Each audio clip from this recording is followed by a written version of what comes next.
আব্বা একটা কথা কইতাম। কাকান্দা কামরা আছে বন্ধ কি কথা? আব্বা কথাটা হলো যে আপনি বিয়ার কয় বছর পরে আব্বা ডাকুন ছিলেন? আইসি কামরার লাগা তুই এই ভাব দেখুনের কথাই বন্ধ করছ কে লাগা? না আব্বা তো শুনি কোন কয় বছর পরে শুনছেন আগে কোন তখন লাগবো। হ্যাঁ বা এ মনে করলি 4 বছর পরে আমার বিয়ার 4 বছর পরে তোর ভাই হইছিল, পরে এই যে ভাব ডাকছেন আমারে।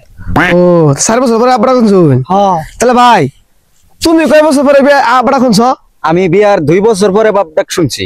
ওহো তোমরা এত দেরি করে আব্বা ডাকুন, আর আমি কালকে বিয়ে করছি, কালকে তুই আব্বা ডাকছি। তোরে কালকে আব্বা বিয়া করাইলো, তোরে আব্বা ডাকলো কেডা কালকে? এ আল্লাহ জানাস না, কালকে তো আমি বিয়ে করছি, বাসরে তো আমার বই আমার আম্মা ডাকছে।